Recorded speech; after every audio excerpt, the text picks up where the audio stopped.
It's the second month of the pandemic, and we are all trying to live subtle yet still vibrant lives.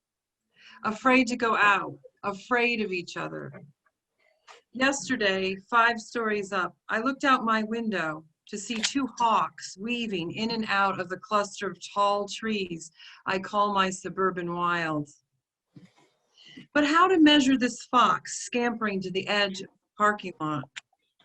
It's not unusual to see a hawk or a fox in the suburbs, or put them both in the same poem, but they are wonderfully more visible now. Animals so much more at ease, even though they've always lived on our fringes. Less afraid to go out, less afraid of us. Moving across old boundaries, moving across the illusion of separation, soaring and stepping with hesitant grace out of their always subtle, vibrant lives. I haven't felt her for a while. I'm a doctor at the hot center of the virus. I feel like raw chicken wrapped in plastic and paper and scrubs and hats and goggles and glasses and visor fog. It hides my smile, marks my face, pulls my ears for 10, 12, 16-hour shifts where I can't go home, can't decompress, can't touch, can't hug, can't fix you. I'm a human enraged at the center of 4 years of razor tweets that spill us open. See my color, red, I can't fix him. I'm a mother, inadequate, helpless, at the center of children isolated, socially lost in confusion. I can't fix them. I'm alive and scorched, burning in California, blown away and drowning in Louisiana, Texas, Florida, filling up the ocean with plastic fish. I can't fix that. I'm a pacifist, watching armies of police in riot gear torture reporters in Moscow, college kids in Hong Kong, children in Damascus, fathers in Minsk, mothers in Riyadh, and old men in Washington, D.C. I can't fix my TV. I'm white and devastatingly safe at the center of a shooting where my Black neighbors, one by one, fall. Beauty crushed under the pressure of history. I was never taught in school. I've learned it now at the point of a knee. All I can do is search for hope. The feathered thing, tiny, used to live in a box before Pandora let her out. How did she get along in that box with all those dark things? I need her to teach me how to get along with them out here. The star magnolia bursts across the street, wild and unrepentant.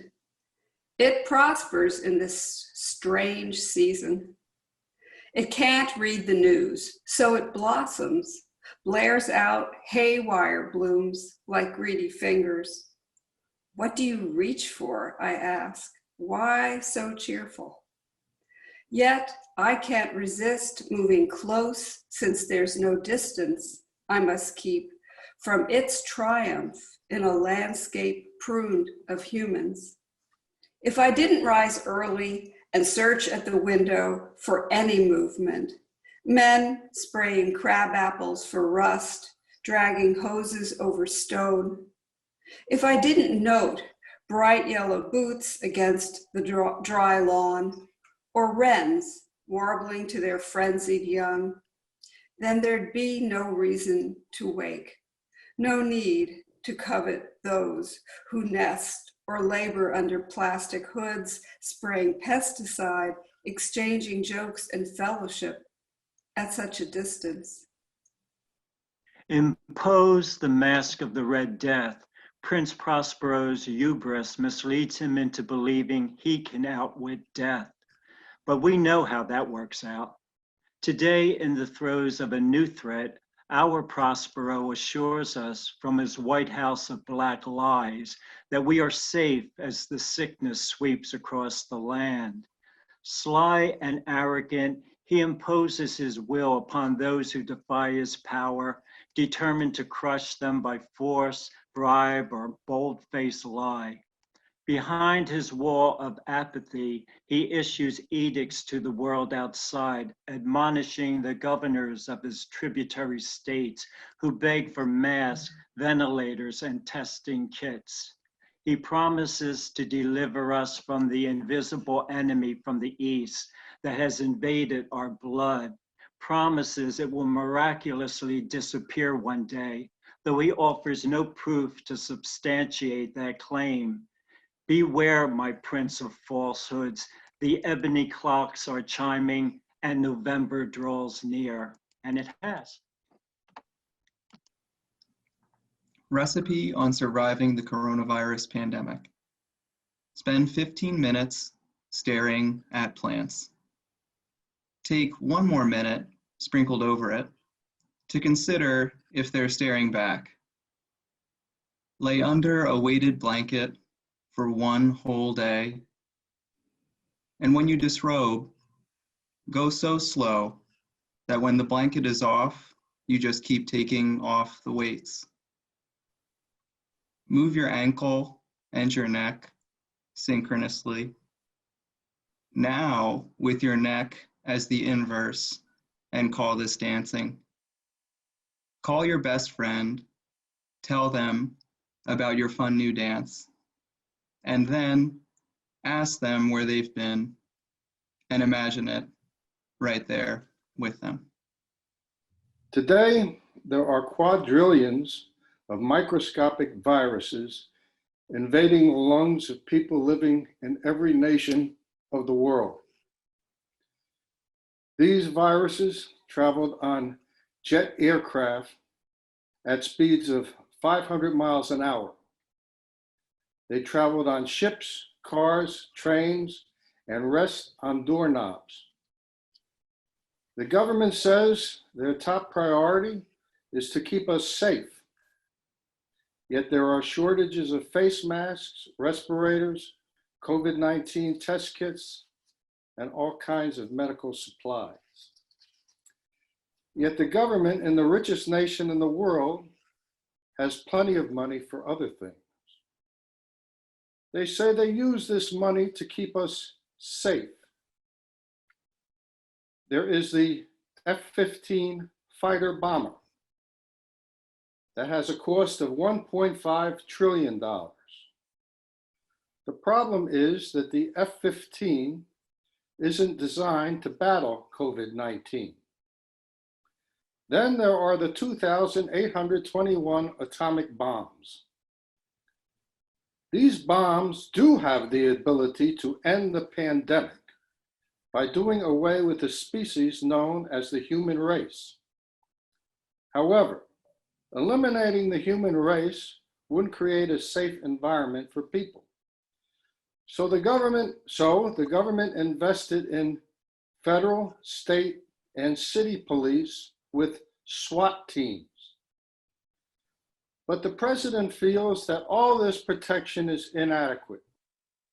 So he used his powers to build a 2,000-mile wall. This wall separates COVID-19 patients from other COVID-19 patients on the other side of the wall. The president feels that these initiatives will make America great again. In fact, those initiatives have made this country the epicenter of the pandemic. When we turn on the television, we see advertisements arguing that our lives might be better if we purchased lucrative investment funds, drugs incapable of treating COVID-19, new cars, cosmetics, jewelry, or mufflers. Well, it's not so easy to buy or use these things when politicians tell us to stay at home, and the so-called news media isn't interested in pointing out these obvious contradictions. So, while the government officials deny they have made colossal failures, they tell us we need to wash our hands and stay at home. And wear masks that aren't available. That's right. They have spent obscene amounts of money on the military, allegedly to keep us safe, yet they don't have the resources to give us face masks. I'm 67 years old. Yes, I'm concerned, but I'm not living in fear because a coworker once told me, don't worry about things we can't control. Who knows who will and who will not survive this plague? There is one thing I do know. Humanity will survive this. The immense majority of the world's population are not billionaires. We are the working class of the world. This pandemic is teaching us that we are the ones who produce all the wealth. We are the ones who provide the food, clothing, housing, transportation, communication, healthcare, and the arts. The billionaires and their managers produce nothing. Yet they have the audacity to say that they give us charity. We are learning that we have better things to do, that to spend our entire lives working so a tiny minority can have more than they could ever use in 100 lifetimes. Lone bird on the bare tree, perfect metaphor for this spring, deliberately keeping away from his own species, surveying the stillness with an observant calm, content to nest in the home he has built, from detritus other creatures do not covet. He sings for no one, scrounges for food, and settles for less tasty grubs. Perched near the edge of the branch, with another sidle he would fall off, the lone bird sways precariously on a switch-thin sliver of hope. Nowhere to fly to, except the odd video conference call. He has no one to impress with his plumage. He has nowhere to be. He gradually puffs out his chest in response to the 8 a.m. sun. With a squawk, he returns to work, satisfied with the disruption to his silence. Just take a moment, Harold, as you lie in bed on this most beautiful morning. Some might choose to call it dreary, but I hear the trees singing, led by a rising and falling wind. Light leaks into the room. I cannot see the sky, but I know it is a curtain of solid gray. I hear the steady patter of rain. The air is cool. I cuddle with myself, alone in an oasis of warmth. The world struggles under the weight of a deadly pandemic. I am told it has done this before. It will almost certainly do it again. The birds, for the moment, are silent, and yet, even now, as if on cue, solitary notes are added to the unfolding score. None of us can know what this day will bring, much less tomorrow. And yet, just as day follows night, can we deny that blue skies will soon make an appearance? Even in our bottomless sorrow, can we do anything other than dare to delight in this magnificent symphony? We heard there were 100 dead the other day in Italy. We heard that most were in the north, some 20 just in Turin. We rehearsed the local lore, the horse destroying the philosopher, the image of the sacred face imprinted in the linen.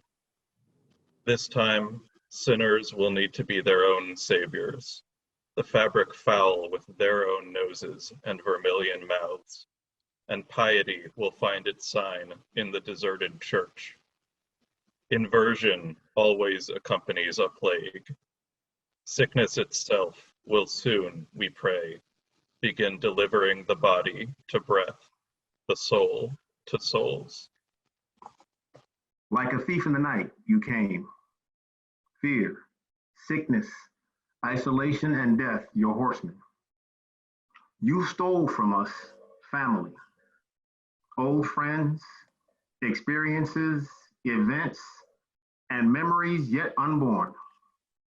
You closed the door on opportunities of what could have happened, what should have happened.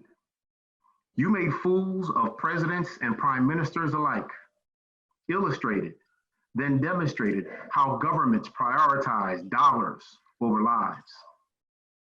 You colored the faces, character, and stories of common folk with remarkable shades of courage. And in so doing, showed how the obscenity of war is not constrained to the boundaries of a battlefield. Your worst flashed a spotlight on and revealed our best. We have seen and endured much from you, but resilience is a hallmark of the human condition. We are stronger than steel because we have a shared purpose to persevere and survive as one body, one mind. And the legacy we create, like us, will rise, greater and triumphant over the challenges that define who we are, where we've been, and how we endure. You are thrilled by the way you are disrupting life, destroying lives, aren't you? You invasive serist, corrosive coronavirus COVID-19. You think you're all supreme, that you decide what happens in this world. I have news for you. Impervious to your insidious presence, pink and white blooms decorate magnolia and dogwood branches in my peaceful neighborhood. Encased in emerald grass, dandelions shine like little topaz earrings. Multi-hued blossoms drape azalea bushes in a joyful celebration of life. So you see how impotent you are in the face of color and beauty. You colorless, ugly, vibrant urge.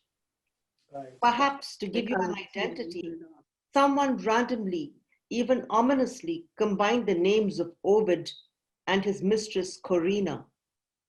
Just like their togetherness was short-lived, your life too will soon come to a sorry end, you vile corrosive coronavirus COVID-19. Only no one will shed a tear for you. No stone will tell where you lie. Time and distance had not erased childhood cousinly love. At family get-togethers celebrating our tribal heritage.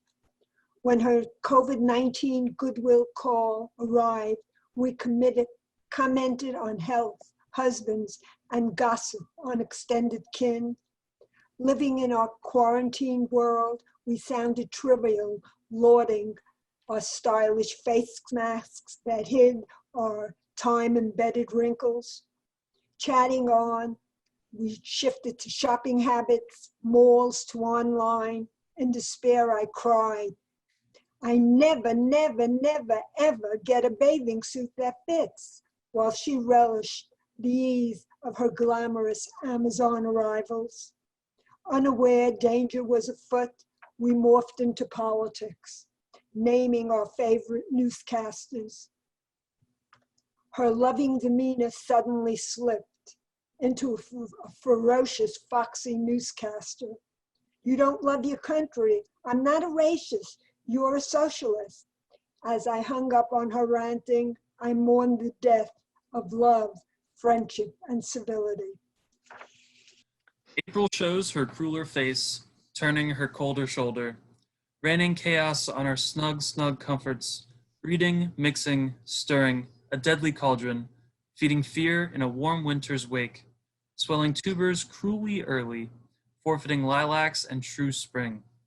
We cover averted faces against a foe heretofore unknown, obliterating April's celebration, substituting obeisance instead to faceless, formless entity, absent of intent beyond our event horizon. Tight security with questions mumbled through glass doors. Her mask, my mask, communication breakdown. Personal matters, bowel movements, vomiting, coughing up blood. Not information you want to share. The instant read thermometer lets me in. No questions asked.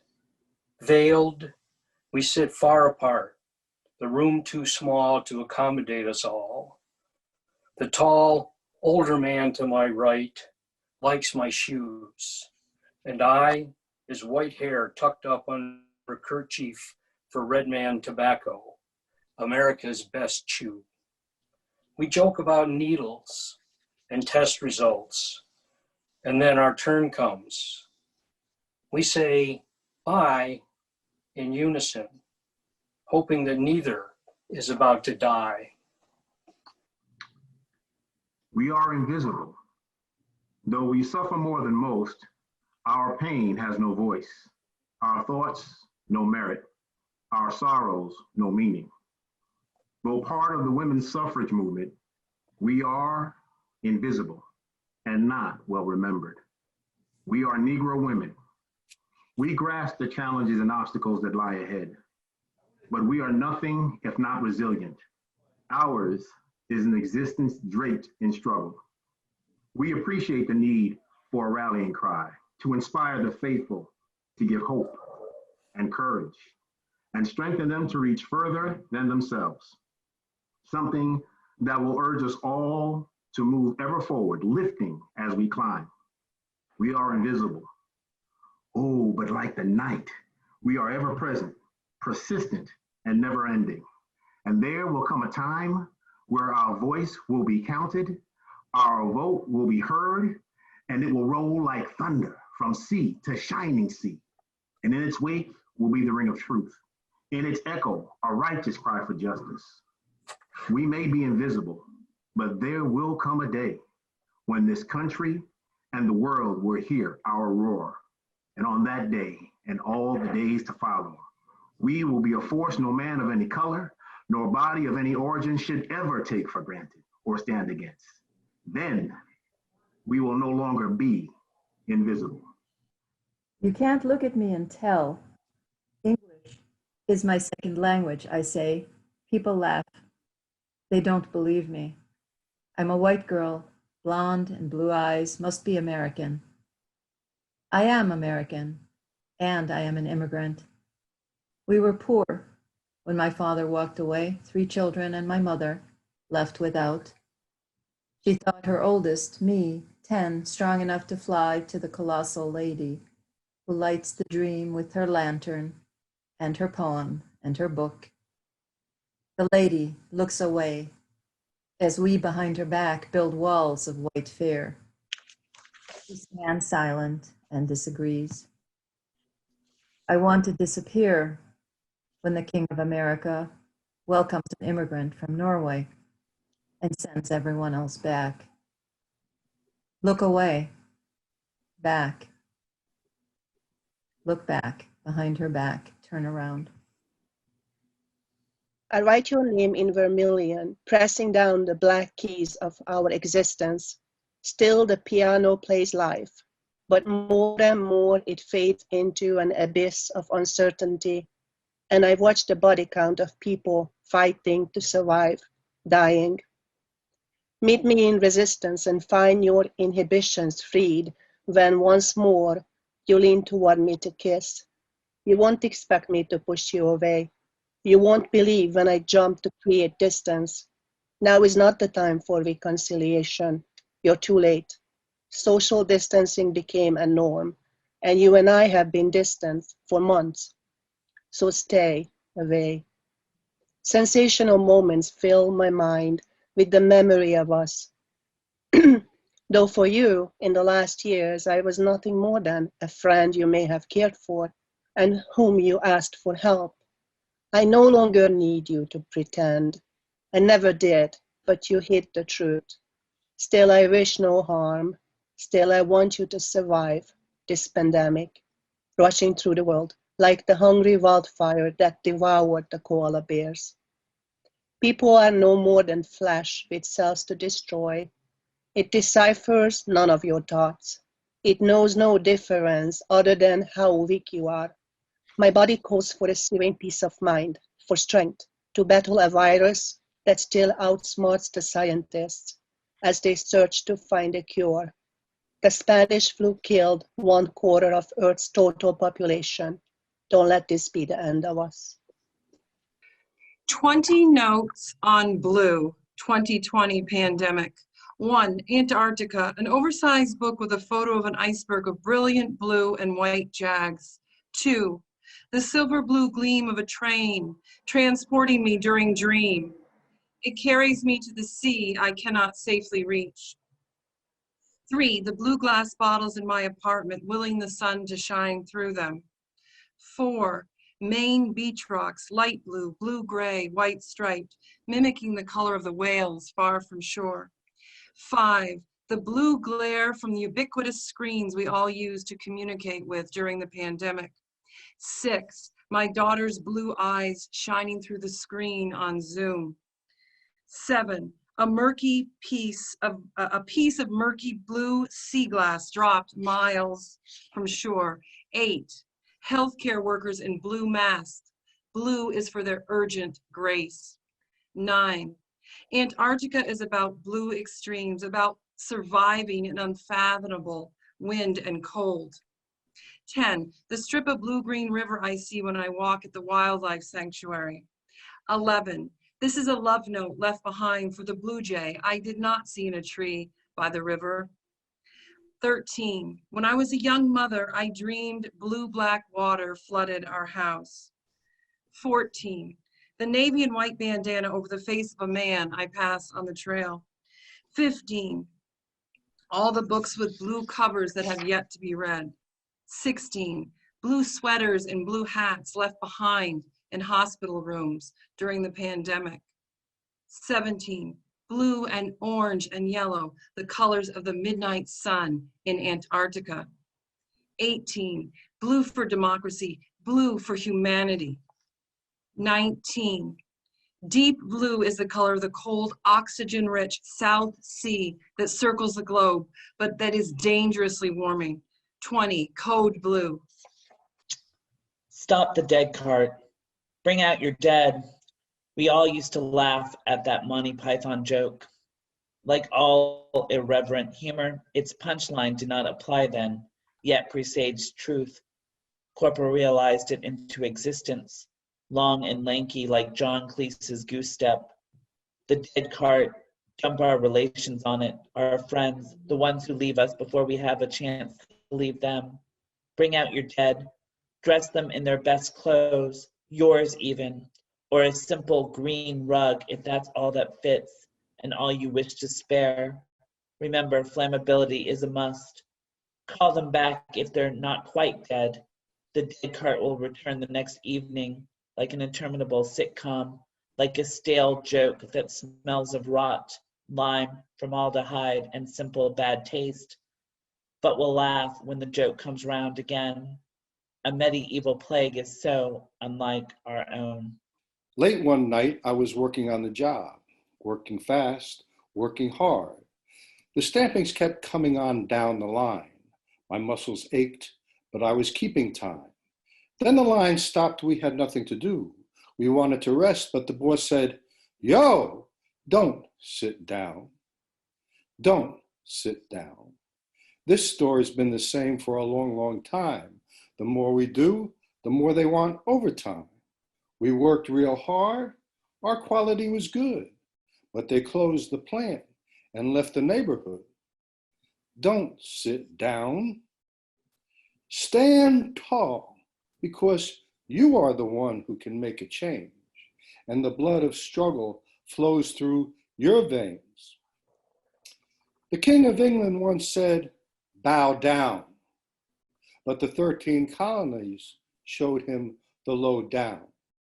Slave owners once said, "Don't learn to read, just work real hard, and they give you what you need." Then they fought a war. Many soldiers died. In the end, Slave owners needed a place to hide. Don't sit down. Stand tall, because there was a time when workers were hungry. And the union said, don't make us angry. We worked real.